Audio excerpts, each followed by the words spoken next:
The VIP room always smelled like money trying to be sterile.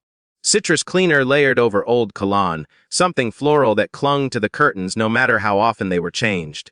The machines hummed softly, tuned to be reassuring rather than loud, as if even sound had been trained to behave around importance.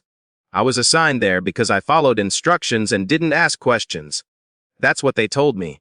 That's what I let them believe. I started with the corners. Corners tell you how a place is run, how much dirt is allowed to gather where no one thinks to look. I worked slowly, deliberately. There is a way to clean that is invisible, and there is a way that invites comment. I preferred invisible. Clean the floor properly, you bah! The words didn't echo. They didn't need to. They landed exactly where they were meant to land and stayed there. I didn't flinch. I didn't look up.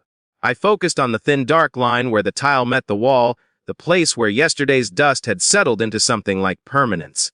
The caregiver stood near the bed, arms crossed, posture relaxed in the way that only comes from certainty. She wasn't angry. Anger would have required effort. This was casual, efficient, the kind of cruelty that fits neatly into a schedule, a bucket tipped. Cold water broke over my shoes and climbed my calves, soaking through the cheap fabric of my uniform. It startled me, not enough to react, but enough to sharpen everything. The smell of detergent spiked. My socks clung to my skin. The caregiver didn't say anything else. She didn't have to. The message was complete. For a moment, I stood still because standing was the only choice that didn't cost me something I couldn't afford to lose. The water spread toward the bed, and I redirected it with the mop, slow and careful, angling it away from the equipment.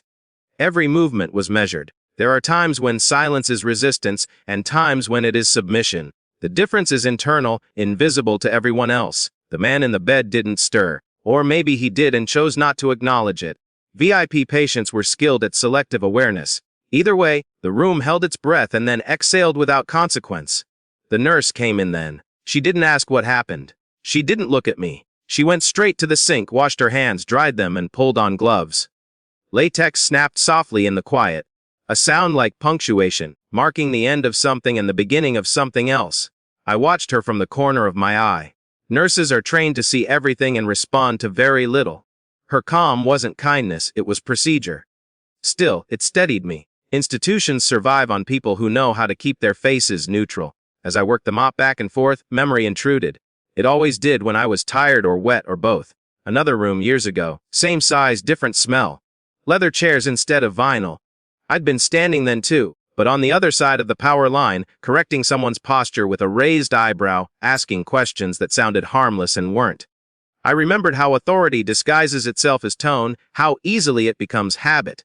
The caregiver paced, careful to keep her shoes dry. She talked not to me, not really, about standards, about respect, about how some people didn't understand where they were. None of it required my response. None of it was meant to. It was a performance for the room, for herself. I finished one section and moved to the next. The water cooled as it spread, and my skin went numb. That helped. Security arrived because someone always does when money is involved. He was younger than the badge he wore, shoulders tight with the effort of appearing solid. He asked a question that wasn't directed at anyone in particular. No one answered. His eyes moved the way they'd been trained to move: exits, corners, hands. He looked at the nurse first, then the caregiver. Then me. His gaze snagged on my left hand as I wrung out the mop. The tattoo sat there, faded by time and sanitizer, lines softened by years of friction. To most people it looked like a warning or a mistake. To him it was something else entirely. His face changed, not dramatically. It just gave way, like a wall realizing it was a door. He slid down the wall and caught himself before he hit the floor. His radio crackled once and then went quiet, as if it too understood the need for silence. "That's the widow," he said, not loudly, not to anyone in particular. The word moved through the room and rearranged it. Widow, not a name, a designation, a file with too many tabs, a story that had taught this institution how careful it could be when it chose to be. The nurse froze with her hands midair, then slowly finished what she was doing. The caregiver's mouth opened, closed. Her certainty flickered, just once. No one looked at me directly. Authority rarely does when it's recalculating. There were phone calls, quiet ones, the kind made with backs turned and voices lowered. A supervisor arrived who wore concern like it had been pressed that morning. He asked what happened without raising his voice. He listened to answers he already knew. He nodded at the right moments. He asked the caregiver to step outside. She protested, not with anger, but with familiarity. She named her years, her extra shifts, the things she'd endured. She laughed once, a short sound that assumed agreement. The supervisor listened. He opened the door. The nurse removed her gloves and disposed of them. Clean hands again. She finally looked at me just briefly, not apology, not pity. Recognition. I finished the floor. Properly. The caregiver didn't come back. A clipboard appeared where she'd been standing. Notes were taken. Words were written that would never reach me but would follow her anyway, slow and unavoidable. No one asked me to explain the tattoo. No one asked me to tell my story. Power doesn't require confession when it recognizes itself. When I left the room, my shoes were still wet. The hallway lights hummed the same as they always had. Nothing dramatic had shifted, no applause, no confrontation. Just a line corrected, a weight redistributed. At the sink near the exit, I washed my hands.